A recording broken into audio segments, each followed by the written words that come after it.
August 15th, 1945, marked the moment Emperor Hirohito's voice crackled through radio speakers across Japan, announcing surrender. Yet halfway across the world, in a converted textile factory in Pudu, Malaya, a group of Japanese women stood frozen in disbelief at news that would change their lives forever.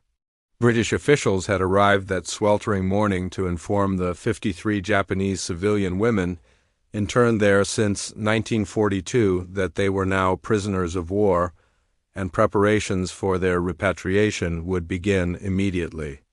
Kazuko Nakamura, 32 years old and visibly trembling, stepped forward from the assembled women. Her voice broke the stunned silence. "Please, we want to stay." The British officer, Major William Henderson, blinked in confusion. In his 3 years of military service across Southeast Asia, he had never encountered such a request. Behind Kazuko stood Fumiko Tanaka, Yuriko Sato, and dozens of other women whose faces bore expressions not of relief but of deep anxiety. These women had not been soldiers. They had been nurses, teachers, seamstresses, and shopkeepers who had followed their husbands or fathers to British Malaya during the 1930s economic expansion.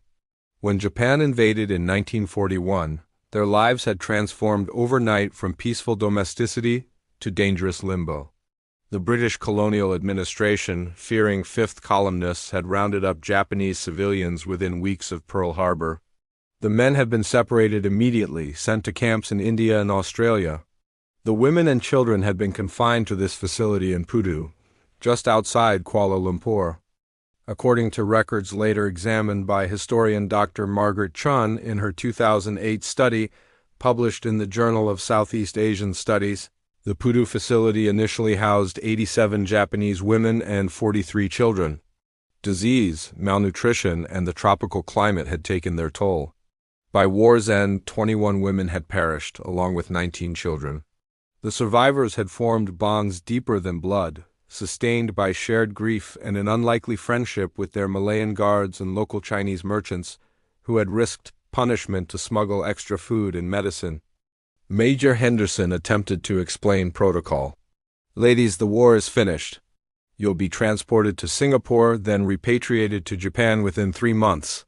His Majesty's government has made arrangements," but Kazuko's response stunned him further. "Major, we have nothing to return to. Our homes in Tokyo, Osaka, Hiroshima, they are destroyed. Our families may be dead. Here, we have built something. We have relationships. The local people do not hate us." Her voice strengthened. "Some of us have married Malayan men. Some have children born on this soil. Japan is a stranger to us now." Fumiko Tanaka, a former schoolteacher who had transformed the camp's cramped quarters into a makeshift classroom, added her voice.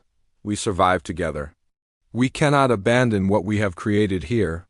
"We cannot abandon each other," the other women murmured agreement, their unified stance revealing years of collective decision-making.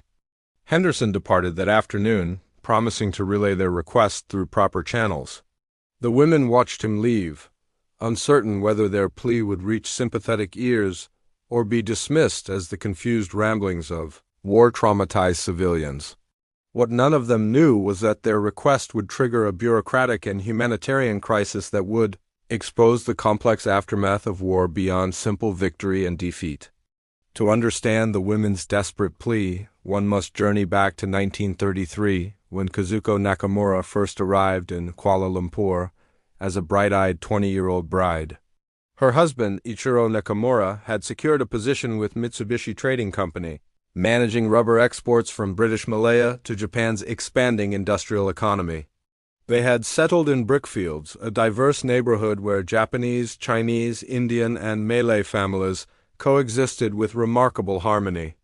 Kazuko remembered hanging laundry beside Mrs. Lim, her Chinese neighbor, learning to cook rendang from Mrs. Rashid across the street, and teaching basic Japanese to local children fascinated by her language. Fumiko Tanaka's story followed a different trajectory. She had arrived in 1936 as an unmarried woman, a rarity that raised eyebrows even in cosmopolitan Kuala Lumpur. A graduate of Tokyo Women's Higher Normal School, Fumiko had accepted a teaching position at the Japanese Association School, educating children of expatriate families. According to documentation preserved in the National Archives of Singapore, the school enrolled 123 students by 1941, teaching both Japanese curriculum and Malayan cultural studies, an unusual hybrid reflecting the community's integration. Yuriko Sato represented yet another dimension of the pre-war Japanese community. She had come to Penang in 1938 with her elderly father, a Buddhist priest invited to serve the growing Japanese population in northern Malaya. At 24, Yuriko had found herself managing temple affairs, organizing festivals that welcomed not just Japanese families but curious locals drawn to the beautiful ceremonies. She had fallen in love with Ahmad Hassan, a Malay dock worker who had helped repair the temple after a storm. Their courtship, conducted in broken English and improvised sign language, had scandalized both communities but had also symbolized the possibility of transcending wartime divisions. The invasion of Malaya, beginning December 8, 1941, shattered these lives within hours. Historian Peter Elphick, in his 1995 work, Singapore, The Pregnable Fortress, documented the chaotic British response to Japan's lightning advance down the peninsula. Japanese civilians became immediate suspects despite many having lived peacefully for years. Kazuko recalled British soldiers pounding on her door at dawn 3 days after the invasion began. "Pack essentials only, you have 30 minutes. Ichiro had been taken separately. She never saw him again during the war. The roundup swept through every Japanese household. Fumiko, arrested at her school while teaching a geography lesson, watched as her students, some Japanese, some Chinese, some Malay, cried in confusion. The soldiers had been polite but firm, offering no explanation beyond security measures. Within a week, 87 women and 43 children found themselves crowded into the Pudu facility, a former textile factory with minimal sanitation and no medical facilities. Those early months had been the darkest. According to testimonies collected in Dr. Nakamura Reiko's 2012 study, Women in the Shadows, Japanese Civilian Internees in Southeast Asia, the women faced not just physical hardship but psychological torment. They were neither enemy combatants nor protected civilians under Geneva Conventions. Their status remained undefined, their futures uncertain. News from the outside world trickled in through sympathetic guards. Singapore had fallen. Their husbands had been shipped to distant camps. Japan was winning everywhere. Yet something remarkable had begun to emerge from their desperation. The women organized themselves not through imposed hierarchy but through recognition of individual strengths. Fumiko established the school. Yuriko, drawing on temple management experience, created rotation schedules for cleaning, cooking, and childcare. Kazuko, whose warm personality had always attracted friends, became their emotional anchor, the one who could coax laughter from tears. January 20th, 1943, brought the camp's first major crisis, a cholera outbreak that claimed 7 lives in 10 days. The British administrators, stretched thin by military demands, provided minimal medical support, some chlorine tablets, and a single overworked Malay doctor who visited twice weekly. The women realized with terrifying clarity that they would survive only through their own resourcefulness. Haruko Yamamoto, a 45-year-old former nurse who had worked at Kuala Lumpur General Hospital before internment, took charge of the medical emergency. She possessed no equipment, no medications beyond the basic supplies provided, but she had knowledge. Haruko instituted strict sanitation protocols, boiled drinking water, designated latrine areas far from living quarters, quarantine sections for symptomatic patients. She taught other women to recognize early cholera signs and to administer oral rehydration solutions made from their meager rice rations, salt, and sugar. The transformation of the camp's relationship with local Malayans began during this crisis. Corporal Ahmad Rahman, one of their Malay guards, watched the women's desperate efforts with growing sympathy. Against regulations, he contacted his sister, a traditional healer in a nearby kampong. She arrived one evening at dusk, carrying bundles of herbs Tongkat Ali, Misai Kucking, and Dawn Ketum. Through whispered conversations in broken English and improvised gestures, she taught Haruko which plants could treat diarrhea and fever. This secret assistance marked a turning point documented in the memoirs of several survivors. The relationship between captors and captives began evolving into something unprecedented. Corporal Raman's actions inspired other guards. They began supplementing the women's inadequate rations with fruit from their own gardens, fish from local markets purchased with their modest wages, occasionally even contraband newspapers so the women could follow the war's progress. March 12, 1943, saw the establishment of what the women called their night market, though it operated in whispers rather than the boisterous atmosphere of traditional Malaysian markets. Chinese merchant Lee Kim Huat, whose shop stood 2 streets from the camp, had lost family to Japanese military actions during the invasion. Yet he could not reconcile his hatred for the Japanese military machine with the reality of these desperate women and children. Through complex arrangements involving sympathetic guards, Lee began trading goods sometimes for money that relatives sent through neutral Swiss intermediaries, sometimes for items the women could craft from scrap materials. Fumiko's school expanded during this period, becoming not just an educational institution but a psychological lifeline. She taught Japanese language and culture to maintain the children's connection to their heritage. But she also invited Corporal Raman to teach basic Malay, convinced that survival required understanding their environment. The children became trilingual, switching effortlessly between Japanese, English, and Malay. Some learned Chinese from Mr. Lee during his clandestine visits. Yuriko's love affair with Ahmad Hassan had continued despite impossible circumstances. He visited when his work at the docks brought him near Pudu, standing at the fence that separated the camp from the street, talking with Yuriko for stolen minutes. Their relationship, conducted in full view of guards who chose to look away, represented something profound about human connection transcending wartime divisions. November 7, 1943, Yuriko discovered she was pregnant. The pregnancy sent tremors through both the camp and Ahmad's family. Traditional Malay society and Japanese culture both frowned upon unwed mothers, yet the war had rendered traditional judgments absurd. The women rallied around Yuriko with fierce protectiveness. Haruko monitored her health obsessively. Kazuko organized a campaign to secure extra nutrition, trading precious personal items through Mr. Lee's network. Ahmad's mother, initially horrified, eventually sent traditional herbs for pregnancy through her son, a gesture of acceptance that moved Yuriko to tears. The child, a daughter born July 23, 1944, was named Aisha Yuriko, a bridge between two worlds. As 1944 progressed, news from the broader war filtered into the camp through multiple channels, each piece forcing the women to confront their complex position in history. The Allied counteroffensive was gaining momentum. American forces were island-hopping across the Pacific. In Europe, Nazi Germany faced increasing pressure. The question that haunted the women was, what would victory mean for them? The arrival of Red Cross parcels in April 1944 provided both physical relief and psychological complexity.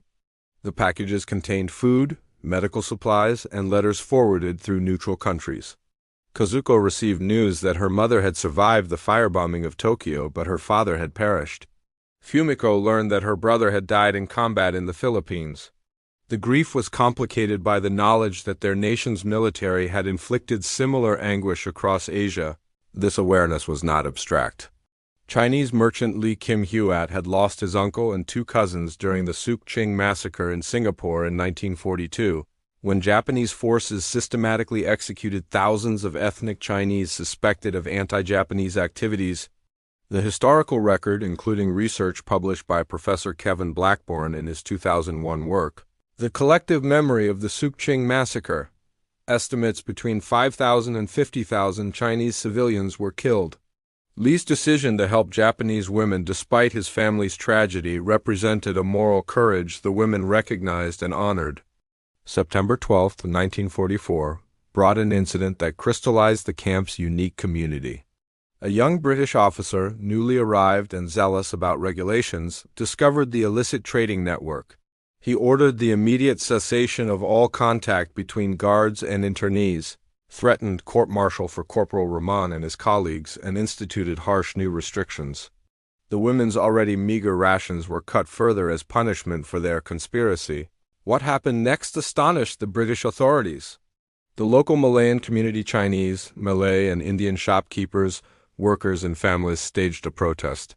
They gathered outside the British Administrative Office in Kuala Lumpur, led by Lee Kim Huat and Ahmad Hassan. Their petition, translated into English, stated, "These women are not our enemies. They are mothers, teachers, and neighbors who have suffered alongside us. The war is between governments and armies, not between human beings trying to survive." The protest, documented in colonial records now preserved in the British Library, forced a reversal. The zealous officer was transferred. Corporal Roman was reprimanded but not court-martialed. The unofficial accommodation between guards and internees resumed, now with tacit administrative acceptance. The incident demonstrated something remarkable.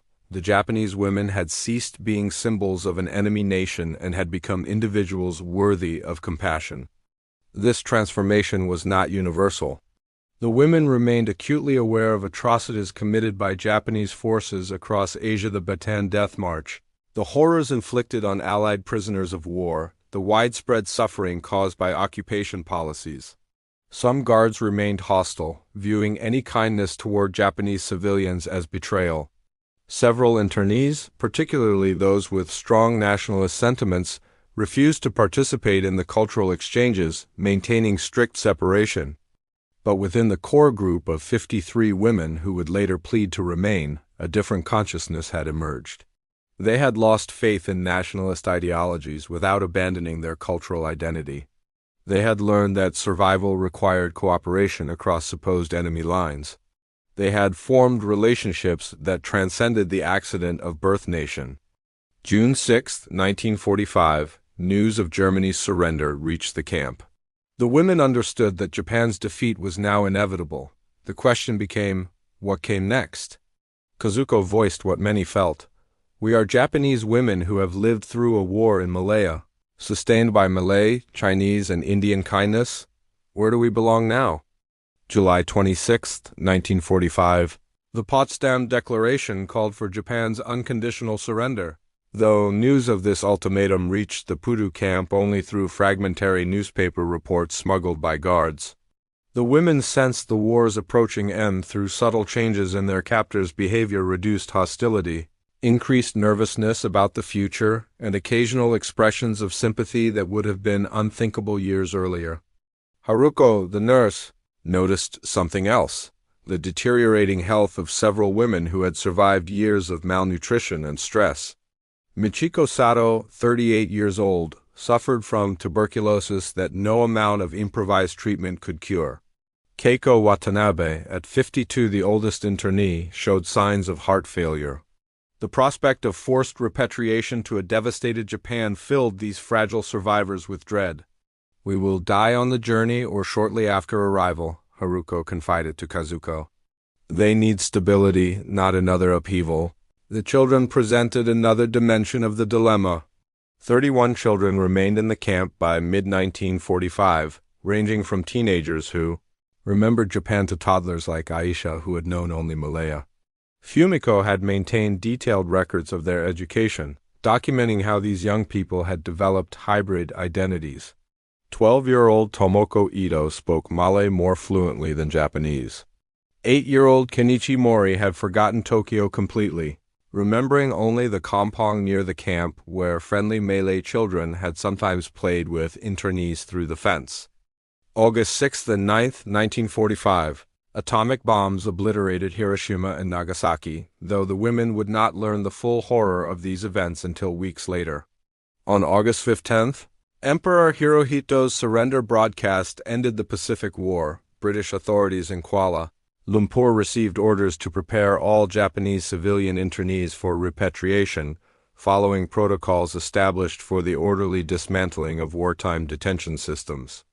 This reference draws from the extensive documentation in Tony Bannum's 2005 work, We Shall Suffer There, Hong Kong's Defenders Imprisoned, which details the complex logistics of post-war repatriation throughout Southeast Asia. Major Henderson's arrival at the camp that morning had been routine from his perspective. Inform the internees of their impending release, explain the repatriation process, coordinate with Singapore authorities for transportation.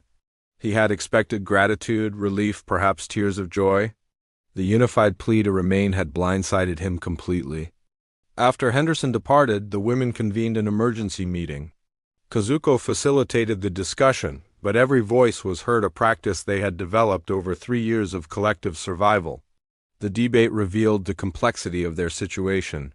"We must think of the children," argued Fumiko. "Japan's education system will be destroyed, food will be scarce. They will be strangers in their supposed homeland." "But we are Japanese," countered Hisako Mori, who maintained stronger nationalist sentiments. "Our duty is to help rebuild our country. Are we not abandoning our people in their darkest hour?" Yuriko, nursing little Aisha, spoke quietly but forcefully. "My daughter is Malayan as much as Japanese. Ahmad is her father, his family has accepted her. What future does she have in Japan as a mixed-race child?" The discussion continued for hours, revealing the fractured landscape of identity that war had created. Some women had received news that family members survived in Japan, creating pull toward repatriation despite the challenges. Others, like Kazuko, had lost everyone. Some, like Yuriko, had formed new families that transcended national boundaries. By evening, they had reached not consensus but a decision to present a unified request even while acknowledging individual differences. Those who wished to return to Japan would do so with the group's support, but those who wanted to remain should be permitted that choice. The principle was autonomy, the right to determine their own futures after years of having no control over their lives. Major Henderson's report to his superiors in Singapore sparked confusion that rippled through British military and colonial administration. August 20th, 1945, a cable reached London's Colonial Office. 53 Japanese civilian females request permission to remain British Malaya. Advise on policy. No precedent existed for such a situation. The bureaucratic response revealed the rigid thinking that characterized post-war administration. Colonel James Whitmore, overseeing civilian repatriation in Southeast Asia, initially dismissed the request as temporary confusion. "These women are traumatized and cannot think clearly," he wrote in a memorandum dated August 24th. "They will be grateful for repatriation once they understand the arrangements," he ordered Henderson, to proceed with standard protocols. But Henderson had spent additional time at the Pudu camp, interviewing the women individually. His second report, filed August 28th, painted a more nuanced picture. These are not confused individuals but a coherent community with rational reasons for their request. Several have formed marriages or partnerships with local men.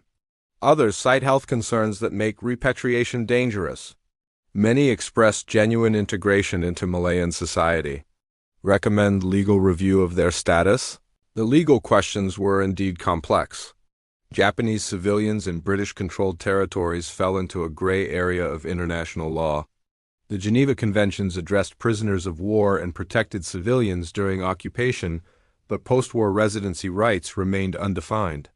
Were these women still enemy nationals subject to mandatory repatriation? Could they claim refugee status if they feared return to Japan? Did marriages to local men alter their legal status? The Colonial Office consulted with the Foreign Office, which consulted with the War Office, which consulted with the Attorney General's chambers. Weeks passed while Kazuko and her companions waited anxiously. They continued their daily routines. Fumiko taught classes, Haruko treated patients. The children played, but uncertainty cast a shadow over everything. September 15th, 1945, brought an unexpected ally. Eleanor Morrison, a British social worker assigned to assess conditions in civilian detention facilities, visited Pudu camp. Morrison had worked in refugee services before the war and approached her assignment with professional curiosity rather than bureaucratic rigidity. What she discovered over 3 days of interviews and observation became a detailed report that challenged official assumptions. Morrison documented the women's integration into local communities, the genuine relationships formed with Malayan guards and merchants, and the unique educational and social structures they had created. She interviewed Ahmad Hassan and Lee Kim Huat, recording their testimonies about the women's character and contributions. Most significantly, she assessed the psychological state of internees, concluding, Forced repatriation of these individuals to a devastated Japan would constitute a humanitarian crisis. They have survived trauma through community building. Destroying that community now serves no rational policy objective. Her report, filed September 22, reached sympathetic readers in the Colonial Office's Humanitarian Affairs section. But it also encountered opposition from hardliners who viewed any accommodation as weakness. If we permit Japanese civilians to remain, what precedent does that establish? Argued one senior official. Will we be obligated to accommodate every enemy national who claims integration? The women, meanwhile, received support from unexpected quarters. The Malayan Chinese Association, just forming as a political organization, issued a statement. We, who suffered greatly under Japanese military occupation, nevertheless recognize that these civilian women are not our enemies. Their request to remain should be granted on humanitarian grounds. Similar statements came from Malay community leaders and Indian merchant associations. October 10, 1945, Major Henderson received new orders separate the women into 3 categories: those with documented marriages to local men, those with severe health conditions making travel dangerous, and those with other compelling circumstances.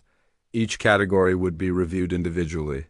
It was not the blanket permission the women had hoped for, but it represented a crack in bureaucratic rigidity. The sorting process was agonizing. Yuriko easily qualified under marriage provisions, though British officials insisted on documentation of her relationship with Amada, a difficult requirement for a union conducted across prison fences. Haruko's medical assessments placed Michiko Sato and 4 other women in the health exemption category. But what of Kazuko, Fumiko, and dozens of others whose reasons were less easily categorized? October 28, 1945, British authorities scheduled a formal hearing to review individual cases. The proceeding, held in a Kuala Lumpur government building, represented an unusual acknowledgement that the women's requests deserved serious consideration. 3 officials presided: Colonel Whitmore, Eleanor Morrison, and Dato Ahmad Ben Ibrahim. A Malay administrator included to represent local perspectives. Kazuko was called first. She stood before the panel, a slight woman whose years of hardship showed in premature gray hair and thin frame, yet whose bearing projected quiet dignity. She began not with her own story, but with acknowledgement of suffering. I know that Japanese forces committed terrible crimes across Asia. I know that many here lost family members and suffered under occupation. I cannot defend my country's actions. I can only speak as one person who has tried to live honorably. She described her years in Malaya before the war, the friendships formed, the sense of belonging that had developed. When I hang laundry beside Mrs. Lim, when I cook rendang taught by Mrs. Rashid, when I teach Japanese songs to neighborhood children who teach me Malay Pantun in return, these small exchanges built something real. The war did not erase those connections. It made them more precious. Kazuko's voice strengthened as she continued. I have nothing in Japan. My family is gone. My home is ashes. But here, I have people who care whether I live or die. Corporal Rahman risked punishment to bring medicine when my fever nearly killed me. Mr. Lee shared food from his own family's table. These are not the actions of enemies, but of neighbors, Colonel Whitmore interrupted. You were interned precisely because you were considered a security threat. Why should we believe you have changed? I was never a threat, Kazuko replied firmly. I was a housewife who spoke Japanese and had the misfortune of being born in that country. I have no political power, no military training, no allegiance to militarism. I want only to live quietly, work honestly, and contribute to this community that has sustained me. Fumiko's testimony took a different approach. She presented her educational records, documentation of the school's curriculum, letters from parents, both Japanese and Malayan, praising her work. Education builds bridges, she argued. I have taught Japanese children to respect Malayan culture, Malay children to appreciate Japanese art, and all children to recognize our shared humanity. This work is needed more than ever. Japan and Malaya must learn to coexist peacefully. I can contribute to that process here. I cannot do so from Japan. Testimony from local supporters proved equally powerful. Ahmad Hassan spoke movingly about Yuriko, describing her kindness, Her efforts to learn Malay and Islamic customs, her genuine love for their daughter. She has become part of my family, part of our community. To tear her away would harm not just her but all of us. Lee Kim Hewitt's testimony was particularly striking given his family's losses. I hated Japanese soldiers who killed my uncle, he stated bluntly. But I have learned that hating these women would only perpetuate the cycle of violence. They showed me that Japanese people are not monsters but human beings capable of suffering, kindness, and growth. That lesson is more valuable than revenge. The hearings continued for 3 days, each woman presenting her case, each revealing a different facet of their collective experience. Haruko testified about medical work done without adequate supplies, saving lives through improvisation and dedication. Mothers spoke about children who knew no other home. Widows described the impossibility of returning to a country where they had no support systems. November 2, 1945, the panel delivered its preliminary recommendations. The decision was nuanced, reflecting the complexity of individual situations. Yuriko and 8 other women married to local men would be granted permission to remain, pending approval of formal residency applications. Michiko and 4 others with severe health conditions would receive medical exemptions from repatriation pending treatment. But the remaining women, including Kazuko and Fumiko, faced uncertain status requiring further review. The following months brought a gradual unraveling of bureaucratic resistance, achieved not through dramatic policy shifts, but through accumulated weight of humanitarian argument. December 19, 1945, the Colonial Office issued revised guidelines acknowledging that mandatory repatriation of all Japanese civilians might be neither practical nor humane. Local administrators were granted discretion to approve residency applications based on individual circumstances. Major Henderson, who had evolved from skeptical officer to advocate for the women, worked tirelessly on their behalf. He compiled extensive documentation of each woman's integration into Malayan society, health status, and family connections. His efforts were supported by Eleanor Morrison, whose continued advocacy within British administrative circles proved crucial. Together, they navigated a bureaucratic maze that would have defeated less determined individuals. February 14, 1946, approval came through for Kazuko's residency application. The official letter stated she could remain in British Malaya under supervised status, required to report monthly to local authorities and prohibited from certain employment sectors. The restrictions were burdensome but preferable to forced repatriation. Similar approvals trickled through for Fumiko and most of the other women over subsequent months. The women's integration into post-war Malayan society unfolded gradually. Fumiko reopened her school, now teaching cross-cultural curriculum to children from all ethnic communities. Kazuko found work as a seamstress, her small shop becoming a neighborhood gathering place. Yuriko and Ahmad married formally in a ceremony that blended Muslim and Shinto traditions. Shocking conservative elements in both communities but inspiring progressive voices. Not all outcomes were happy. Michiko Sato's tuberculosis worsened despite treatment. She died in March 1947, mourned by the community that had embraced her. Several women eventually chose repatriation as conditions in Japan stabilized, unable to fully reconcile themselves with permanent separation from their homeland. The choice was always respected by the group. The children of the Pudu camp became a unique generation. They carried Japanese names but spoke multiple languages, practiced hybrid cultural traditions, and moved easily between ethnic communities. They became teachers, doctors, merchants, and activists who contributed to Malaya's post-colonial development. Asha, Yuriko's daughter, would later become a prominent advocate for multicultural education, her very existence a testament to the possibility of transcending wartime divisions. August 31, 1957, Malaya achieved independence from British rule. The Japanese women who had pleaded to stay 12 years earlier were among the crowds celebrating in Kuala Lumpur's streets. They were no longer enemy aliens or tolerated refugees, but residents who had contributed to building the new nation. Kazuko, now 54 years old, stood beside Mrs. Lim, her Chinese neighbor from before the war, as the Union Jack was lowered and the new Malayan flag was raised. The story documented in this account comes from various sources, including oral histories collected by the Institute of Southeast Asian Studies, colonial administrative records preserved in the National Archives of the United Kingdom, and academic research by historians like Dr. Margaret Chun and Professor Nakamura Reiko. These records reveal a largely forgotten chapter of post-war history, a moment when rigid nationalism and military logic confronted the messy reality of human relationships that transcended wartime categories. The women's plea, "Please, we want to stay," represented more than a request for residency permits. It was a challenge to the assumption that people could be neatly sorted into national categories, that enemies during war must remain enemies afterward, that citizenship and belonging are determined solely by birth rather than by relationships built through shared experience. Their story offers lessons that remain relevant. In an era of renewed nationalism and xenophobia, the Pudu women remind us that identity is complex, that enemies can become neighbors, and that compassion across supposed divides is not weakness, but profound strength.